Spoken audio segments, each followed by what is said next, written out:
Hello friends, आज हम 67वीं BPSC का जो री एग्ज़ाम कंडक्ट हुआ था तो उसका क्वेश्चन देखेंगे। तो इसमें से आज हम देखेंगे कि सब्जेक्ट वाइज सब्जेक्ट कितना क्वेश्चन पूछा हुआ है। तो देखेंगे कि हम हिस्ट्री का इसमें टोटल क्वेश्चन, हिस्ट्री का वेटेज सबसे ज़्यादा रहता है तो हिस्ट्री का वेटेज इसमें 27 है। और आपका बिहार विशेष का आपका क्वेश्चन है तो इसमें 25 को बिहार विशेष पूछा गया है। और भारतीय संविधान यानी पॉलिटी की बात करेंगे तो इसमें से पॉलिटी में 11 क्वेश्चन पूछा हुआ है। ज्योग्राफी की बात करेंगे तो इंडियन और वर्ल्ड मिलाकर 13 क्वेश्चन पूछा हुआ है। इकोनॉमिक्स की बात करेंगे तो 7 क्वेश्चन पूछा हुआ है। और साइंस की बात करेंगे तो टोटल क्वेश्चन इसमें 30 पूछा हुआ है। करेंट अफेयर्स की बात करेंगे तो इसमें टोटल क्वेश्चन आपका 27 को पूछा हुआ है। और मैथ की बात करेंगे तो इसमें टोटल क्वेश्चन 10 को पूछा हुआ है। तो चलिए आज हम देखते हैं 67वीं बीपीएससी का पीटी का क्वेश्चन जो रिकंडक्ट हुआ था एग्ज़ाम। तो इसमें हम पहला क्वेश्चन देखेंगे कि प्रथम बौद्ध महासभा कहाँ आयोजित हुई थी। तो प्रथम बौद्ध महासभा आपका राजगृह में आयोजित हुई थी। प्रथम बौद्ध महासभा कहाँ आयोजित हुई तो राजगृह में आयोजित हुई थी। और राजगृह में ही आपका प्रथम तो राजगृह हो गया। और द्वितीय हो जाएगा आपका, सेकंड हो जाएगा आपका वैशाली। सेकंड हो जाएगा आपका वैशाली में सेकंड आयोजित हुई थी। और थर्ड हो जाएगा आपका पाटलिपुत्र, थर्ड हो जाएगा पाटलिपुत्र। और फोर्थ हो जाएगा कुंडल वन कश्मीर। तो प्रथम बौद्ध संगति का अध्यक्ष थे आपका महाकश्यप, सेकंड बौद्ध समिति का अध्यक्ष थे सबकाम्बी। और तृतीय बौद्ध संगीति के अध्यक्ष थे मोहिनीपुत्र तीक्ष्ण। और चतुर्थ बौद्ध संगीति के अध्यक्ष थे वसुमित्र। वही हम शासन का बात करेंगे तो प्रथम बौद्ध संगीति के समय शासन काल था अजातशत्रु का, द्वितीय के समय था कालाशोक का, तृतीय के समय था अशोक का। और चतुर्थ के समय था कनिष्क का। तो चलिए आगे नेक्स्ट क्वेश्चन, अगला क्वेश्चन देखते हैं कि किस गुप्त शासक ने अपने बड़े भाई की हत्या कर सत्ता प्राप्त की थी। तो ये आपका ऑप्शन नंबर इसका सी हो जाएगा। चंद्रगुप्त द्वितीय ने प्राप्त की थी। चंद्रगुप्त द्वितीय ने अपने बड़े भाई रामगुप्त की हत्या कर सत्ता हासिल की थी। विरासत में एक बड़ा साम्राज्य प्राप्त करने के बाद उन्होंने पड़ोसी क्षेत्रों पर नियंत्रण बढ़ाकर अपने पिता समुद्रगुप्त की नीति को जारी रखा। चंद्रगुप्त द्वितीय जिसे हम विक्रमादित्य भी कहते हैं। और सांची अभिलेख में उसे देवराज या प्रसेन कहा गया है। किसको? आपका सांची अभिलेख में देवराय और प्रसेन कहा गया है आपको समुद्रगुप्त। चलिए आगे क्वेश्चन हम देखेंगे कि वर्धन राजवंश की स्थापना किसने की थी। तो वर्धन राजवंश की स्थापना इसको ही पुष्पभूति ने किया था। वर्धन वंश को पुष्पभूति वंश भी कहा जाता है। अगला क्वेश्चन देखें कि रोमन साम्राज्य से व्यापारिक संबंधों किसने स्थापित की थी। तो ये आपका कुषाण ने की थी। व्यापारिक संबंध स्थापन रोमन से कुषाण ने की थी। भारत और रोम के बीच मधुर संबंध का उल्लेख पेरिलिस ऑफ द इरिथियन सी नामक पुस्तक में मिलता है। अगला क्वेश्चन है कि मगध शासक बिंबिसार का चिकित्सक कौन था। तो ये आपका जीवक था, बिंबिसार का चिकित्सक था।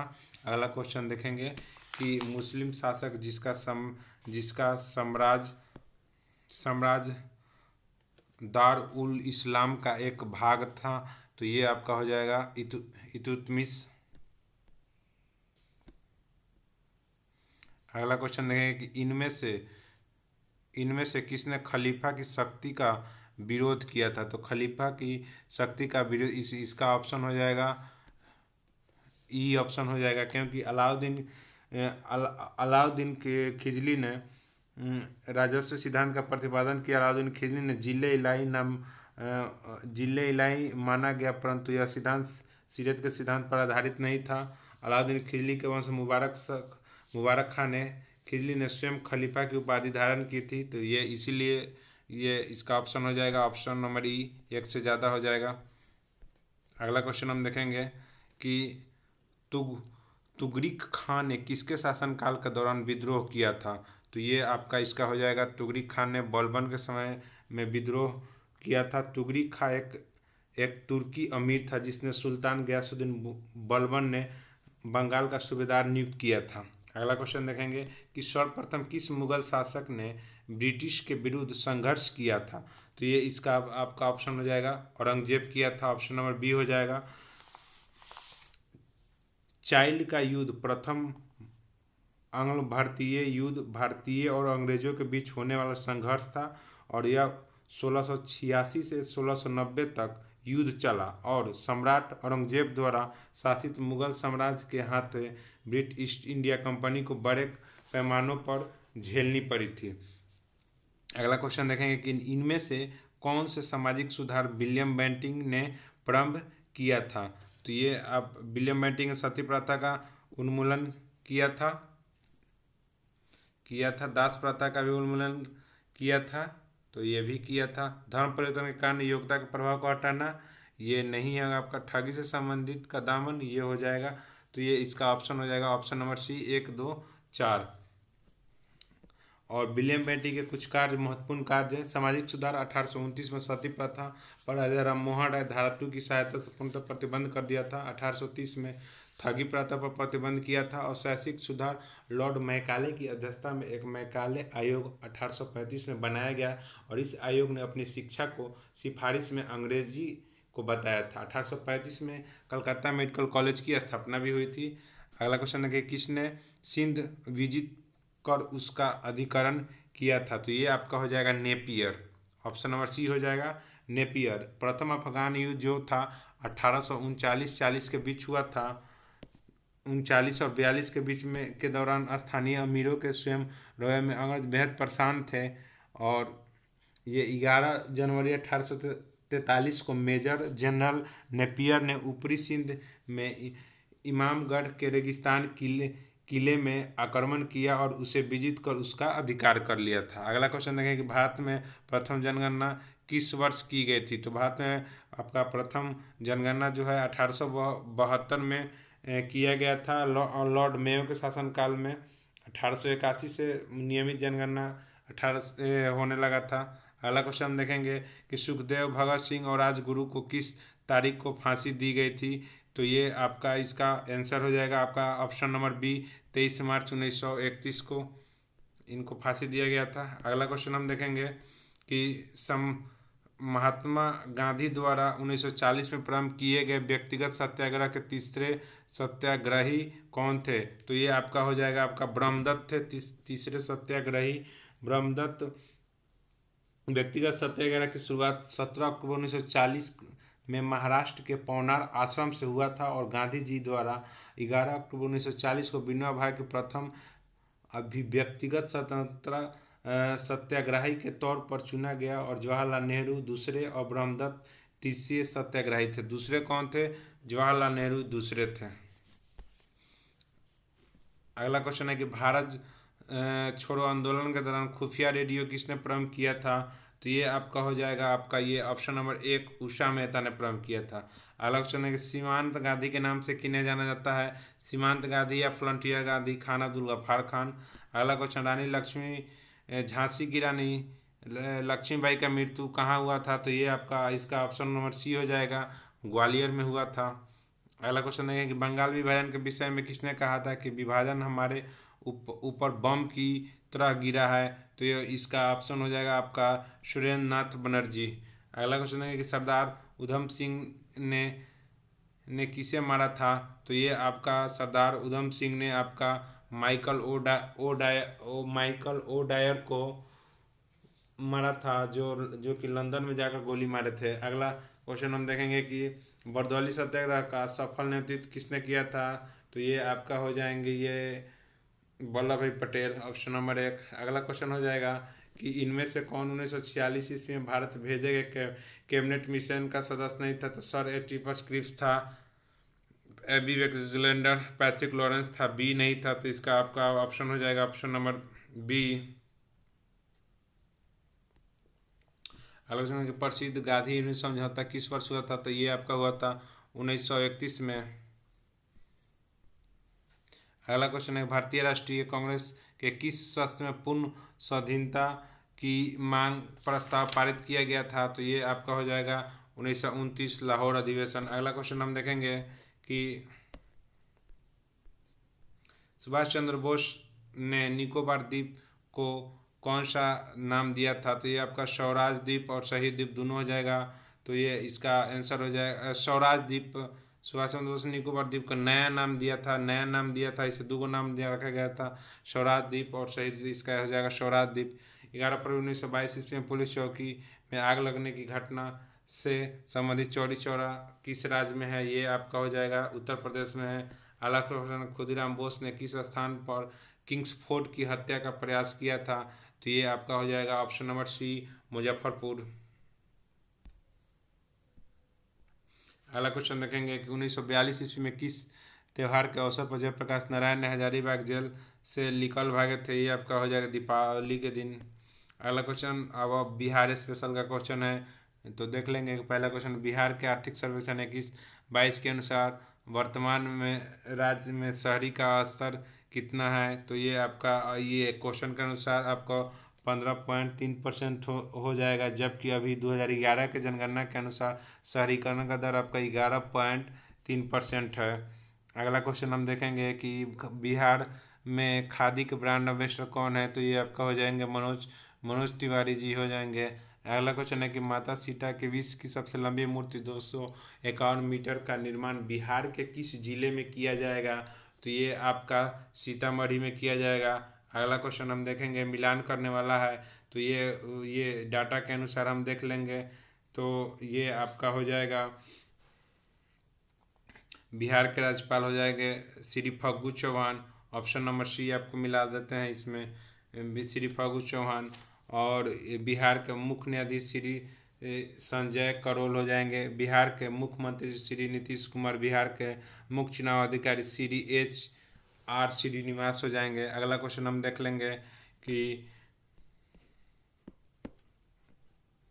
बिहार ऑपरेशन प्रहार किससे संबंधित है? तो ये आपका हो जाएगा ऑप्शन नंबर डी, शराबबंदी से संबंधित है। अगला क्वेश्चन देखें कि हाल ही में बिहार के किस स्थान पर उत्तर भारत का पहला बर्ड रीडिंग स्टेशन खोला गया है? तो ये आपका हो जाएगा ऑप्शन नंबर 1, भागलपुर में खोला गया है। अगला क्वेश्चन देखें कि निम्न में से किसने बिहार के गिद्ध संरक्षण योजना शुरू की है? तो गिद्ध संरक्षण योजना आपका हो जाएगा वाल्मीकि टाइगर रिजर्व, जो कि पूर्वी चंपारण बेतिया में है। अगला क्वेश्चन है, बिहार में तुर्क सत्ता का वास्तविक संस्थापक कौन था? तो आपका तुर्क सत्ता का वास्तविक संस्थापक आपका थे ये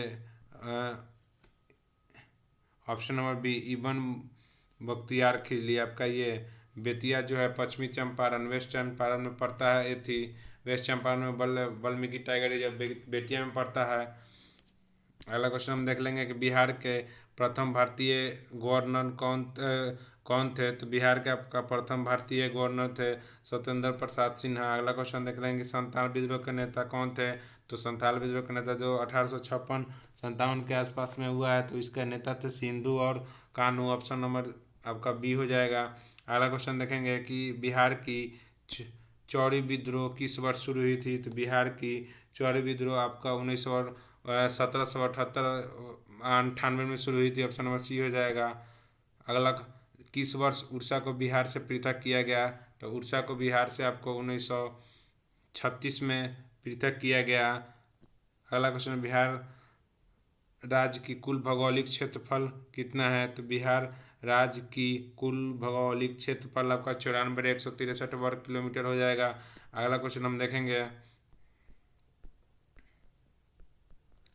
बिहार की शोक किस नदी को कहा जाता है? तो बिहार की शोक आपको कोसी नदी को कहा जाता है। अगला क्वेश्चन देख लेंगे कि बिहार के किस जिले में तेल्हार कुंड जलप्रपात अवस्थित है? तो ये आपका हो जाएगा कैमूर में एक और बांध है जिसका नाम है करकट बांध। दुर्गावती जलप्रपात आपका रोहतास में है, रोहतास में दुर्गावती है, रोहतास में आपका दुर्गावती है। और कर्मनाशा तो आपका बक्सर में हो जाएगा कर्मनाशा।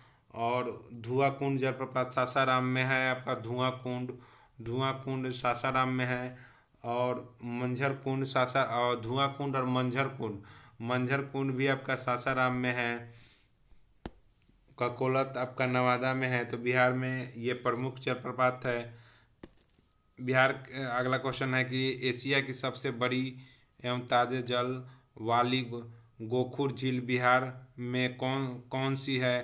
तो ये आपका हो जाएगा अब कानवर झील, ऑप्शन बी हो जाएगा, जो कि आपके बेगूसराय के मझौल गांव में स्थित है। अगला क्वेश्चन हम देखेंगे कि बिहार के किस जिले में सबसे अधिक सोने के भंडार मिला है? तो बिहार के आपका भी ये जमुई जिला, ऑप्शन बी हो जाएगा, जमुई जिला में अधिक सोने का भंडार का पता चला है। अगला क्वेश्चन है कि बिहार के किस जिले को सिल्क सिटी के नाम से जाना जाता है? तो आपका बिहार का आपका भागलपुर जिला को सिल्क सिटी के नाम से जाना जाता है। भागलपुर की पहचान सिल्क उद्योग के साथ साथ कतरनी और जर्दालू आम की खूब खुशबू के लिए भी फेमस है। यह शहर सिल्क सिटी के रूप में जाना जाता है और भागलपुर का तसर सिल्क विश्व विख्यात है। अगला क्वेश्चन है कि 2011 की जनगणना के अनुसार बिहार में महिला साक्षरता दर क्या है? तो ये आपका इसका ऑप्शन हो जाएगा डी, 51.5%। बिहार की कुल साक्षरता दर आपका 61.8% है। बिहार राज्य में पुरुषों की साक्षरता दर आपका हो जाएगा 71.20% है। बिहार राज्य में महिला साक्षरता दर आपका हो जाएगा 51.5। और बिहार राज्य की साक्षरता दर की दृष्टि से भारत के राज्यों में क्रम है 28वां, नीचे से टॉप टॉप है। बिहार राज्य में सर्वाधिक साक्षरता दर वाला जिला रोहतास है, जो कि 73.4% है। और न्यूनतम साक्षरता दर वाला जिला पूर्णिया है, जो कि 51.1% है। और बिहार राज्य में न्यूनतम महिला साक्षरता दर वाला जिला जो है ये सहरसा हो जाएगा, जो कि 41.7% है। तो अगला क्वेश्चन हम देखेंगे कि बिहार के आर्थिक सर्वेक्षण 21-22 के अनुसार गलत कथन को आपको चुनना है। तो बिहार में प्राथमिक क्षेत्र में 2.3% की दर से वृद्धि हुई है, तो ये सही है। बिहार में द्वितीय क्षेत्र में 4.8% की दर से वृद्धि हुई है, ये भी सही है। बिहार में तृतीय क्षेत्र में 8.5% की दर की उच्चतम दर से बढ़ा हुआ है, तो ये भी सही है। बिहार में प्राथमिक क्षेत्र में 2.8 नहीं जो है बल्कि 2.3% की दर से वृद्धि हुई है, तो इसका आंसर हो जाएगा ऑप्शन डी। अगला क्वेश्चन देखेंगे कि बिहार के बढ़ते क्रम के अनुसार बिहार के निम्न जिलों का सही क्रम क्या है? तो ये आपका हो जाएगा नवादा, मुंगेर और पटना। ऑप्शन नंबर एक, नवादा, मुंगेर और पटना। अगला क्वेश्चन हम देखेंगे कि वित्तीय वर्ष 22-23 के लिए राजकोषीय घाटा बिहार के जीडीपी का कितना होने का अनुमान है? तो ये आपका हो जाएगा ऑप्शन सी, 3.4%।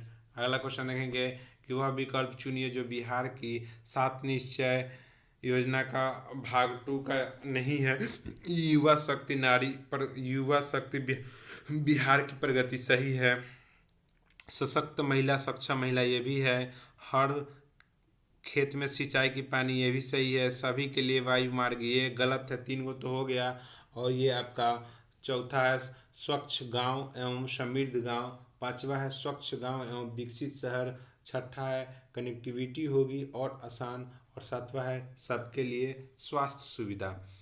अगला क्वेश्चन देखेंगे कि प्रति व्यक्ति आय के अवरोही क्रम में बिहार राज्यों के जिले का सही क्रम क्या है? तो ये आपका इसका ऑप्शन हो जाएगा ऑप्शन नंबर एक,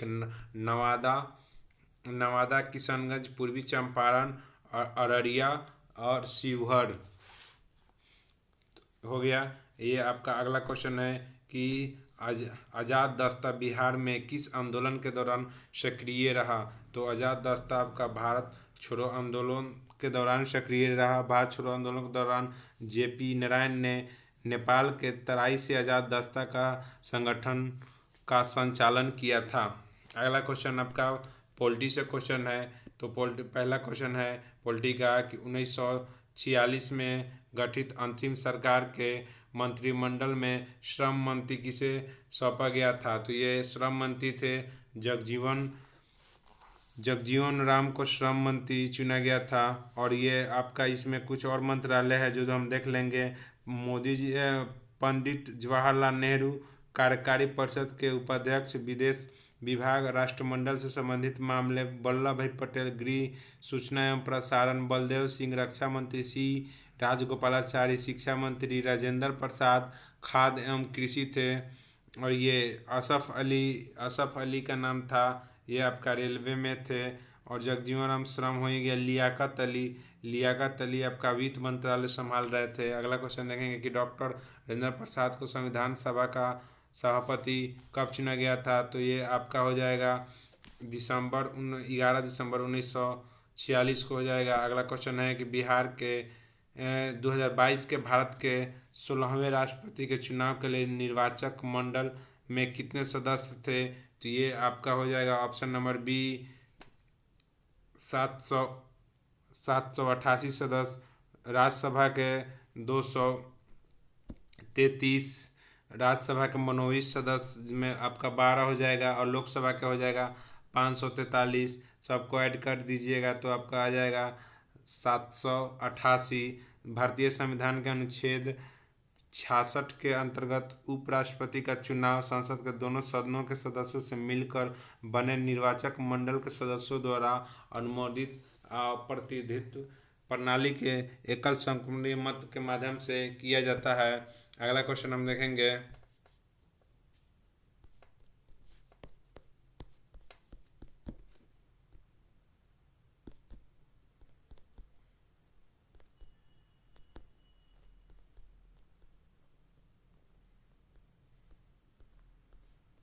भारत का राष्ट्रपति कितनी बार पुनर्निर्वाचित के लिए पात्र होता है, तो ये इसका कितनी बार भी हो जाएगा, इसका कोई एथी नहीं है। और राष्ट्रपति का आपका क्रम के अनुसार द्रौपदी मुर्मू अभी प्रेजेंट में राष्ट्रपति हैं, जो कि 15वां है। अगला क्वेश्चन हम देख लेंगे कि लोकसभा में समानतः कितने सत्र होते हैं, तो लोकसभा में समानतः 3 सत्र होते हैं। ऑप्शन इसका 3 हो जाएगा। पहला बजट सत्र वर्ष का पहला सत्र होता है, दूसरा मानसून सत्र होता है जो जुलाई अगस्त के मध्य होता है, तीसरा शरद सत्र जो नवंबर दिसंबर के मध्य होता है, और सबसे कम समय अवधि का सत्र होता है तीसरा। अगला क्वेश्चन हम देखेंगे कि स्वतंत्र भारत के प्रथम विधि आयोग में अध्यक्ष कौन थे, तो ये आपका इसका ऑप्शन नंबर डी हो जाएगा, श्री MC शीतलवार थे। भारतीय विधि आयोग एक गैर निकायिक संस्था है। अगला क्वेश्चन है कि भारत में यदि एक राज्य एक चुनाव लागू किया जाता है तो भारतीय संविधान के किस अनुच्छेद में संशोधन की आवश्यकता होगी, इसका ऑप्शन हो जाएगा ऑप्शन नंबर ई, क्योंकि इसमें संशोधन 83 में भी होता है और एक 85 में होता है और फिर 172 में भी होता है, 174 में भी होता है और 356 में भी होता है, इसीलिए इसका ऑप्शन हो जाएगा ऑप्शन ई, एक से अधिक। अगला क्वेश्चन है कि किस राज्य में पंचायत व्यवस्था नहीं है, तो इसका भी हो जाएगा ऑप्शन ई, क्योंकि आपका नागालैंड में भी नहीं है और ये आपका मेघालय में भी नहीं है और ये आपका मिजोरम में भी नहीं है, तो इसका ऑप्शन हो जाएगा आंसर हो जाएगा ऑप्शन ई। अगला क्वेश्चन है प्रत्येक राज्य में लोकसभा की सीटों का निर्धारण परिसीमन आयोग द्वारा किया जाता है और इस परिसीमन को किस वर्ष तक रोक दिया गया है, तो ये इसका ऑप्शन हो जाएगा 2026 तक, ऑप्शन नंबर सी हो जाएगा। 2002 के आपके 84वें संशोधन के अनुसार 26 तक परिसीमन आयोग वर्ष 2071 की जनगणना के आधार पर किया गया है। अगला क्वेश्चन है कि सर्वोच्च न्यायालय एक है, सर्वोच्च न्यायालय क्या है, तो इसका ऑप्शन हो जाएगा ऑप्शन नंबर ई, एक संघीय न्यायालय भी है सर्वोच्च न्यायालय और आपका इसका संविधान का अंतिम विवेचन भी है, इसलिए ऑप्शन इसका ई हो जाएगा। अगला क्वेश्चन है कि पंचायतों की वित्तीय स्थिति की समीक्षा के लिए राज्य सरकार प्रत्येक 5 वर्षों में क्या गठित करती है, तो ये आपका हो जाएगा वित्त आयोग, ऑप्शन नंबर 1 वित्त आयोग गठित करती है। राज्य वित्त आयोग संविधान के अनुच्छेद 243 के आई तथा 243 के वाई में इसका वर्णन किया गया है। अगला क्वेश्चन आपका देखेंगे भूगोल है, तो इसका कथन वाला क्वेश्चन है, तो पढ़ेंगे कि भारत में बाघ परियोजना 1973 में चालू की गई थी। तो ये आपका बिल्कुल सही है। वर्ष 2022 में राष्ट्रीय जैव विविधता दिवस मनाया गया, जिसकी विषय वस्तु सभी जीवन के लिए एक साझा भविष्य का निर्माण है। तो ये भी सही है। आपका अगला है कि बाघ परियोजना बाघों को संरक्षित करने का एक सर्वोच्च एक कार्यक्रम है। तो ये भी सही है। इसका आंसर हो जाएगा आपका डी नंबर। अगला क्वेश्चन है कि करेवा किस प्रकार की खेती के लिए प्रसिद्ध है। तो करेवा आपका केसर की खेती के लिए प्रसिद्ध है, जो कि जम्मू कश्मीर राज्य में होता है। अगला क्वेश्चन है कि भारत का कौन सा राज्य थोरियम उत्पादन में अग्रणी है। तो आपका ये हो जाएगा केरल। थोरियम उत्पादन में केरल अग्रणी है। अगला क्वेश्चन है कि अखबारी कागज उद्योग निम्न में से किस स्थान पर अवस्थित है। ये आपका हो जाएगा नेपानगर। इसका ऑप्शन नंबर ऑप्शन सी हो जाएगा नेपानगर, जो कि आपका एमपी में पड़ता है। अगला क्वेश्चन है कि भारत में प्रथम कोयला खान कहाँ खोदी गई थी। तो ये आपका हो जाएगा Raniganj. Option number B British British East India Company, जो कि 1774 में दामोदर नदी के पश्चिमी किनारे पर रानीगंज के कोयले का वाणिज्यिक खनन आरंभ किया था। अगला क्वेश्चन है कि 2011 के अनुसार सबसे अधिक अनुसूचित जनजाति कौन सा है। तो ये आपका हो जाएगा ऑप्शन नंबर सी भील हो जाएगा सबसे। अगला क्वेश्चन है कि सौरमंडल का प्रधान आकाशीय पिंड कौन सा है। ये आपका हो जाएगा सूर्य हो जाएगा। अगला क्वेश्चन है कि पृथ्वी का आंतरिक परत नीफे के निर्माण में किन तत्वों की प्रचुरता होती है। तो नीफे नाम से ही फेमस है। नीफे निकेल और फेरम हो जाएगा। ये आपका भेपट्टी पर जो 3 प्रकार की होती है, तो एगो होता है सीमा सीमा इसकी निचली परत पर बेसाल्ट चट्टान बनी होती है। सीमा मतलब सिलिकॉन और मैग्नीशियम। नीफे हो ही गया। कोर या नीफे इसको बोलते हैं। निकेल और आपका हो जाएगा फेरम यानी लोहा। और भूपट्टी पर आपका हो जाएगा भूपट्टी पर आपका सेल, जिसको हम मतलब सियाल कहते हैं, जिसमें आपका सिलिकॉन होता है। अगला क्वेश्चन देखेंगे।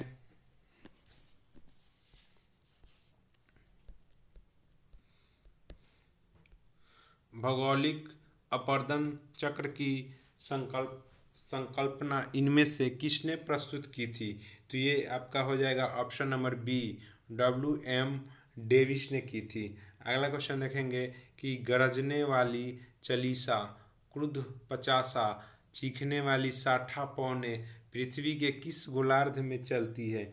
ये आपका हो जाएगा ऑप्शन नंबर बी दक्षिणी गोलार्ध में चलती है। गरजता चालीसा पृथ्वी के दक्षिणी गोलार्ध में 40 डिग्री दक्षिणी और 50 डिग्री दक्षिणी के अक्षांशों के बीच चलने वाली शक्तिशाली पछुआ पौने हैं। इस प्रकार की प्रचंड 50 डिग्री से 60 डिग्री के मध्य चलने वाली पछुआ पौने और चीखता साठा नाम से ही स्पष्ट 60 डिग्री। अगला क्वेश्चन है कि सरगैसो सागर एक हिस्सा है आपका। ये ऑप्शन नंबर सी हो जाएगा उत्तरी अटलांटिक महासागर का हिस्सा है।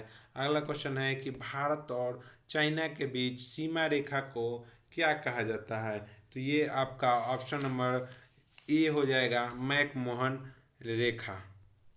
रेड क्लिफ भारत और पाकिस्तान के बीच, टुरंड भारत और अफगानिस्तान के बीच, इंदिरा पॉइंट यह भारत का निकोबार द्वीप समूह के बड़े निकोबार द्वीप समूह पर स्थित है एक गांव है और ये दक्षिणतम बिंदु है। उत्तर कॉल है। अगला क्वेश्चन है कि झारखंड में बहुत कम वर्षा होती है क्योंकि मानसून इस क्षेत्र में पहुंचने में असफल होता है। तो ये नहीं है, ये गलत है। यहाँ मानसून की गर्मी होती है, ये भी गलत है। यहाँ जल उपलब्ध नहीं है, इस प्रकार हवाएं शुष्क रहती है, ये भी गलत है। हवाएं किसी भी की बाधा को पार नहीं करती, जिसके कारण ठंडा होने के लिए आवश्यक ऊंचाई नहीं प्राप्त होता है। ये इसका ऑप्शन नंबर डी सही है।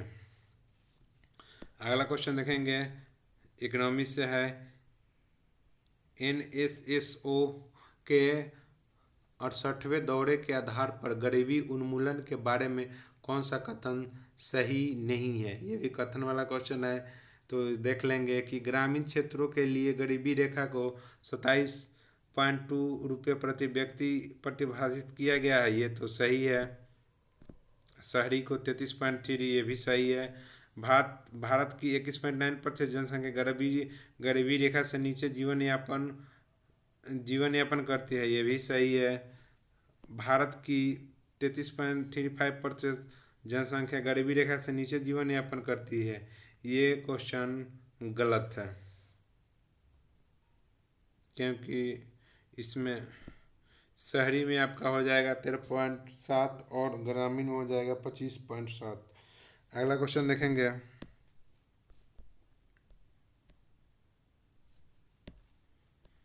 निम्नलिखित में से कौन सा भारत में सूक्ष्म उद्योग को आंशिक रूप से परिभाषित करता है। ये हो जाएगा आपका ऑप्शन नंबर 1, षड्यंत्र एवं मशीनरी या उपकरणों में से 1 करोड़ रुपए से अधिक निवेश नहीं।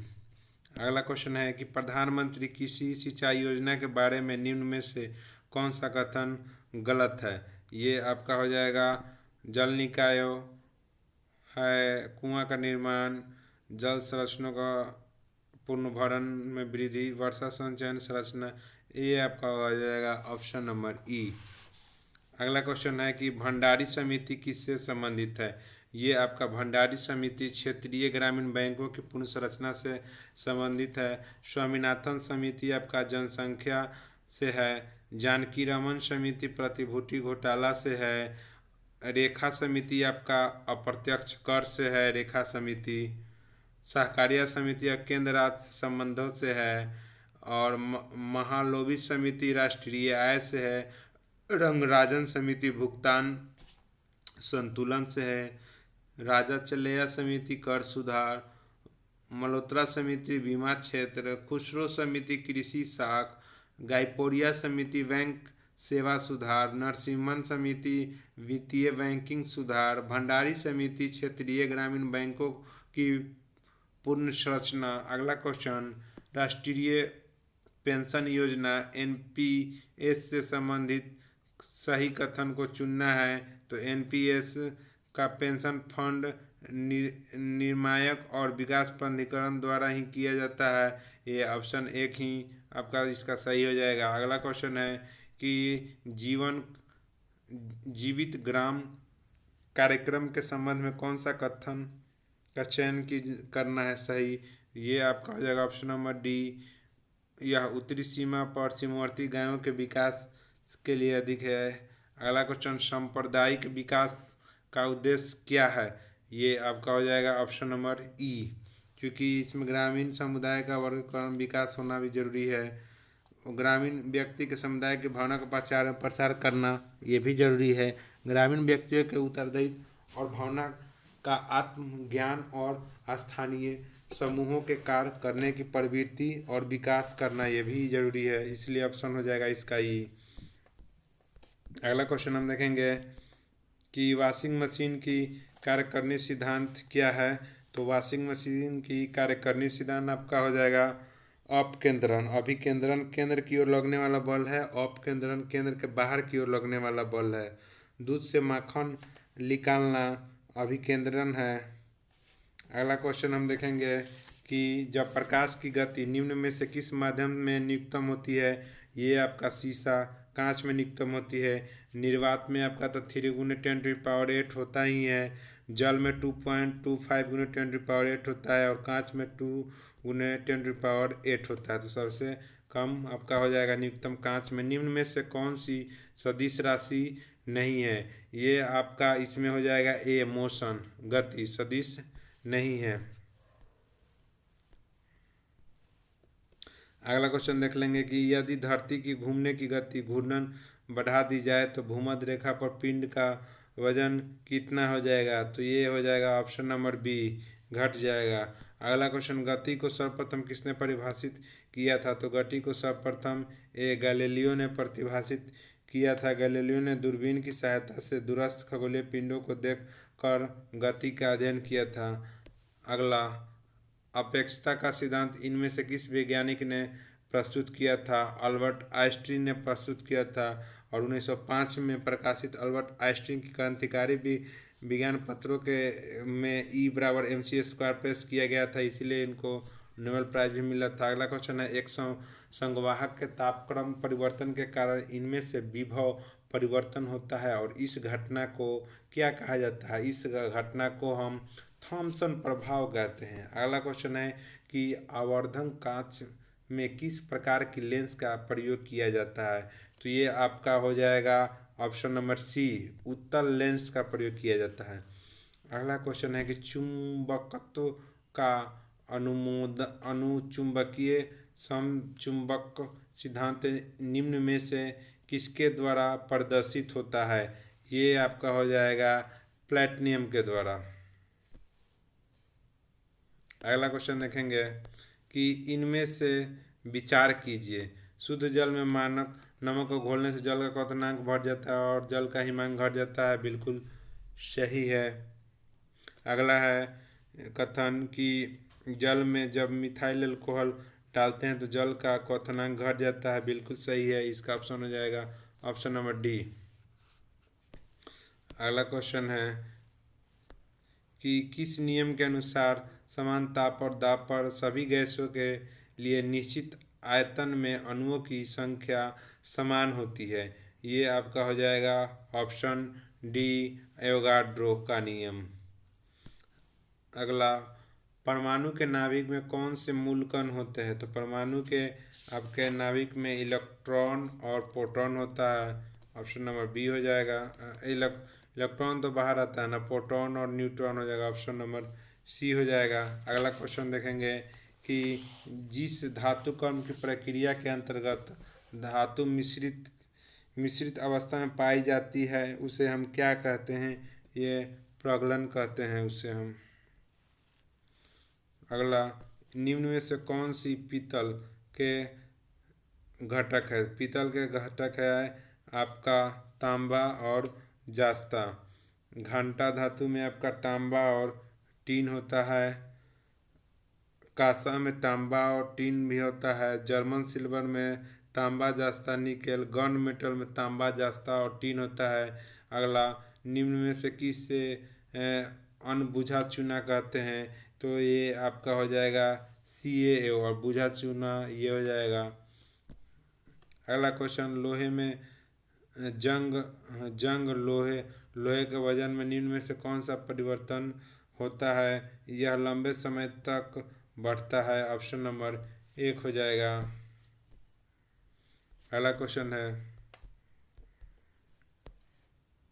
कि निम्न में से किस श्वेत धातु भी कहते हैं? ये आपका हो जाएगा ऑप्शन नंबर ई, क्योंकि आपको आयोग द्वारा इसे प्लैटिनम लिया गया था लेकिन संशोधित कर इसमें से एक से अधिक किया गया था।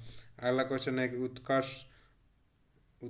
उत्कृष्ट धातुओं के संदर्भ में निम्न वाक्यों पर विचार करना है। तो उत्कृष्ट धातु प्रकृति में शुद्ध रूप में पाई जाती है, सही है। यूरेनियम में धातु को नहीं, गलत है, इसका हो जाएगा केवल एक।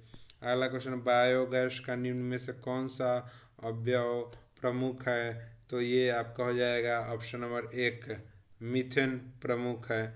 इसमें बायोगैस का समान संरचना methane carbon dioxide, nitrogen, hydrogen और हाइड्रोजन सल्फाइड है, सबसे ज़्यादा मीथेन रहता है। अगला है कि निम्न में से किस रसायन के कारण पटाखा फूटने में चमकदार लाल रंग का दिखाई देना? स्ट्रेशियम के कारण है और ये आपका सोडियम आतिशबाजी के लिए एक सुनहरा या पीला रंग प्रदान करता है सोडियम। पटाखे में हरे रंग बेरियम। अगला क्वेश्चन है कि लवणता युक्त वातावरण प्रेमी पौधे को क्या कहते हैं? ये हो जाएगा लवण मृदुदिद, ऑप्शन नंबर डी। अगला, कवक पौधे में नहीं पाया जाता है। कवक जो है ये पर्णहरित नहीं पाया जाता है। अपने भोज्य पदार्थों को प्राप्त करने हेतु अन्य वनस्पति या जंतुओं तथा उनके मृत शरीर पर आश्रित होता है। ये परागकण की सुपरिभाषा है। ये हो जाएगा परागकण का पराग केसर और क्लोम छिद्र तक स्थानांतरित होने की प्रक्रिया है। अगला हो जाएगा, इसका हो जाएगा एक। अगला, पौधे अपना पोषक तत्व मुख्यतः किससे प्राप्त होते हैं? पौधे अपना पोषक तत्व मुख्यतः मृदा से प्राप्त होते हैं। 13 को पोषक तत्व प्राप्त होता है। पहला है nitrogen, phosphorus, iron, platinum, zinc, copper आदि। अगला क्वेश्चन है,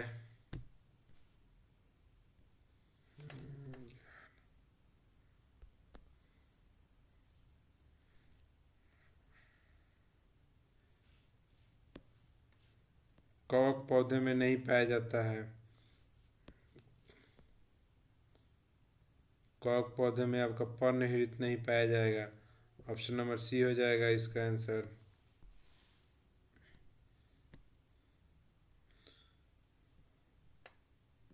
अगला क्वेश्चन है कि परागण की सुपरिभाषा क्या है? परागण की सुपरिभाषा ऑप्शन नंबर एक हो जाएगा परागकण का परागकेसर से क्लोम छिद्र तक स्थानांतरित होने की प्रक्रिया। अगला क्वेश्चन है कि पौधे अपना पोषक तत्व मुख्यतः किससे प्राप्त होते हैं?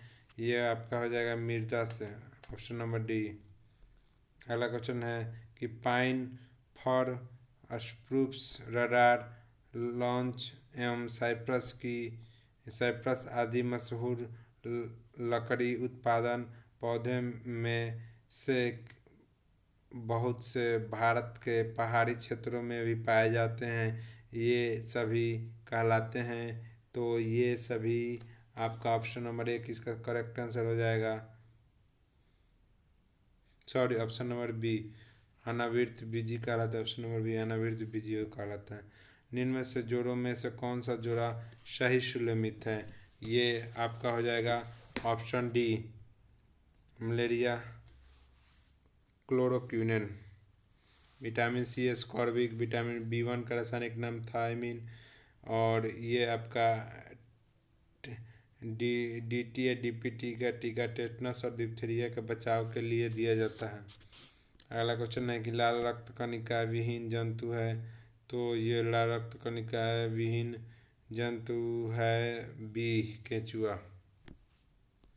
अगला क्वेश्चन है कि कार्बोहाइड्रेट में अपघटनोपरांत अंतिम रूप से क्या बनता है?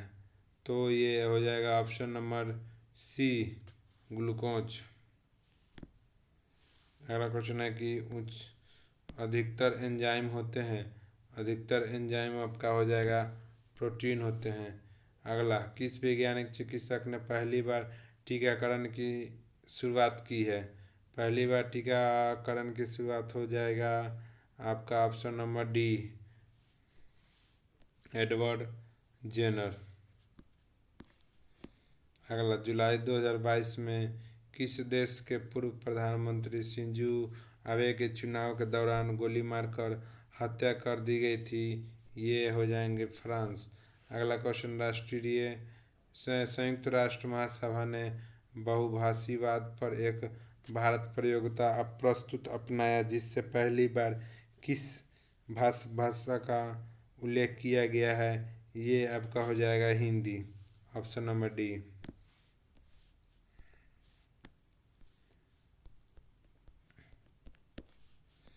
अगला क्वेश्चन है कि यूक्रेन में रूस के सैन्य विभागों पर चर्चा करने के लिए महासभा के आपातकालीन सत्र की अध्यक्षता किसने की है? ये हो जाएगा अब्दुल्ला शाहिद। अगला, भारत के फरवरी 2022 में युद्ध प्रभावित यूक्रेन से भारतीयों को लाने के लिए के मिशन के तहत आपको कहीं रखवा देंगे। ये आपका हो जाएगा ऑप्शन नंबर। अगला क्वेश्चन है कि भारत के फरवरी 2022 में युद्ध प्रभावित यूक्रेन से भारतीयों को लाने के लिए किस मिशन के तहत लोगों को निकाला था? ऑपरेशन गंगा हो जाएगा। अगला क्वेश्चन है कि हाल ही में चीन ने संकेतक वन जीव अभयारण्य के आसपास के क्षेत्रों पर अधिकारों का दावा किया और यह दावा करते हुए कि यह एक विवादित क्षेत्र है यह वन्य जीव अभयारण्य कहाँ स्थित है? वन्य जीव अभयारण्य आपका हो जाएगा ऑप्शन नंबर बी, भूटान। काला पर्वत यही है।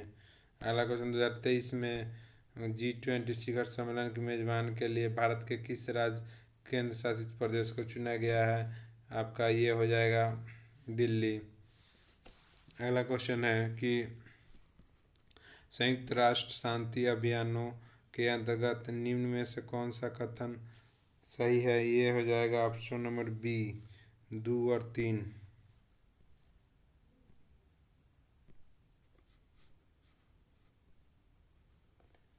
शांति स्थापना अभियान केवल संयुक्त राष्ट्र सुरक्षा परिषद के एक प्रस्ताव द्वारा पारित किया जाता है। संयुक्त राष्ट्र अमेरिका संयुक्त राष्ट्र शांति अभियान में सबसे बड़ा बजट योगदान करता है। अगला, हाल ही में किस देश ने संयुक्त अरब इमारात के साथ एक मुक्त व्यापार समझौते FTA पर हस्ताक्षर किया है? ये आपका ऑप्शन नंबर 1 हो जाएगा, इजराइल। अगला क्वेश्चन, अंटार्कटिक की जलवायु की निगरानी के लिए निम्न में से कौन से अंटार्कटिक की जलवायु की निगरानी करने के लिए किस देश ने अपना पहला उपग्रह अंटार्कटिका M लॉन्च किया है? तो ये आपका अंटार्कटिका M आपका रसिया लॉन्च किया है।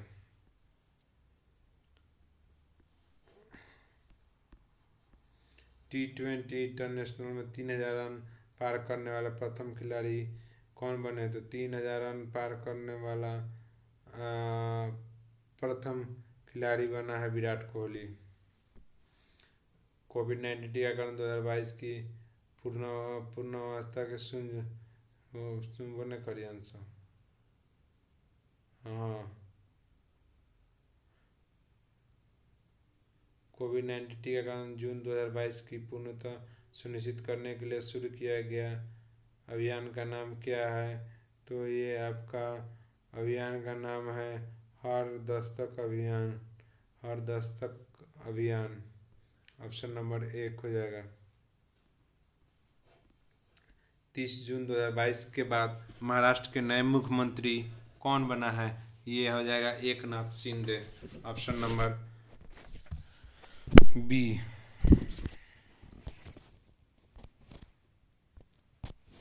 अगला क्वेश्चन, भारत के 75वें स्वतंत्रता दिवस के अवसर पर हर घर तिरंगा अभियान किसने शुरू किया था? तो केंद्र सरकार ने। अगला क्वेश्चन, कि केंद्र की नई शिक्षा नीति लागू करने की प्रक्रिया शुरू करने वाला देश का पहला राज्य आपका कौन बना है? उत्तराखंड। अगला, भारतीय राज्यों के जोड़ पर्वत को एथी करना है, तो ये हो जाएगा राजस्थान का कलराज मिश्र हो जाएगा। ऑप्शन नंबर 1 और 2 सही है। उत्तर प्रदेश का आनंदी बेल, ये दोनों कथन के अनुसार सही होंगे। अगला, निम्न में से इस मंत्रालय संगठन ने यूथ इन इंडिया रिपोर्ट 2022 जारी की है? ये आपका हो जाएगा ऑप्शन नंबर सी, सांख्यिकी एवं कार्यक्रम क्रियान्वयन मंत्रालय, जिसको मोस्पी कहते हैं।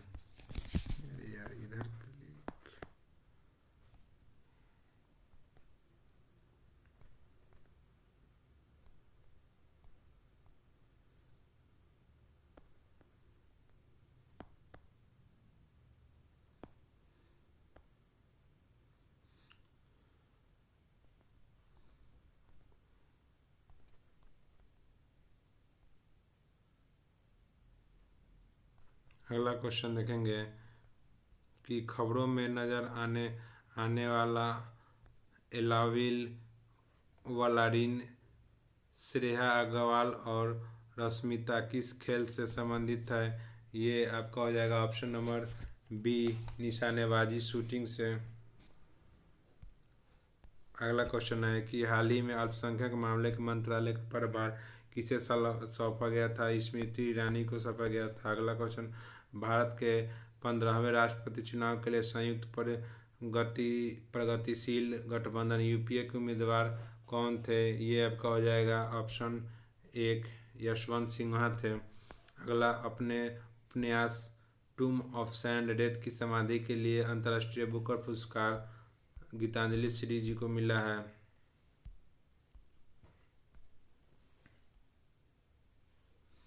अगला, बिहार से किसे 2022 में दादा साहब फाल्के पुरस्कार भारतीय टेलीविजन पुरस्कार से सम्मानित किया गया है? इसका हो जाएगा ऑप्शन बी दीपक सेठ। अगला, बिहार के ऋतिक आनंद ने ब्राजील में आयोजित 24वें समर डेफ बैडमिंटन चैंपियनशिप में भारत के कौन सा पदक जीता है? ऑप्शन 1 स्वर्ण पदक।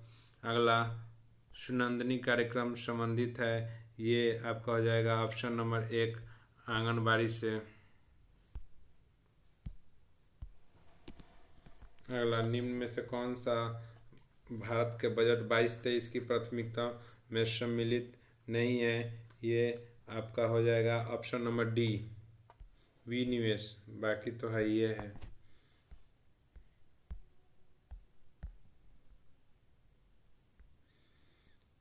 वित्तीय वर्ष 21-22 में भारत टैक्स जीडीपी का अनुपात क्या होगा? ये आपका हो जाएगा ऑप्शन नंबर बी 11.7।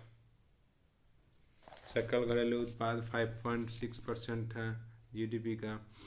अगला क्वेश्चन है, वस्तु वर्गीकरण और समूह के अनुसार विश्वव्यापी निर्यातों में भारत का हिस्सा वर्ष 2018 में कितना था? तो वर्ष 2018 में था आपका 1.7।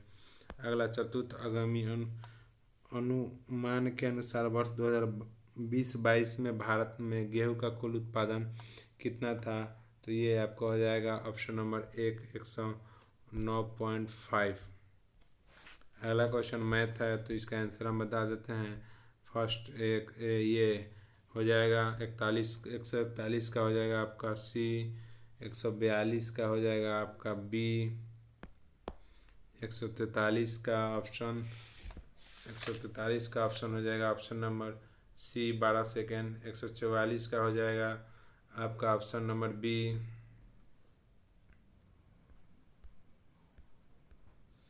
145 का हो जाएगा आपका ऑप्शन नंबर सी। 146 का हो जाएगा ऑप्शन नंबर आपका डी। 147 का हो जाएगा आपका ऑप्शन नंबर 147 का हो जाएगा सी। 148 का हो जाएगा डी। 149 का हो जाएगा सी।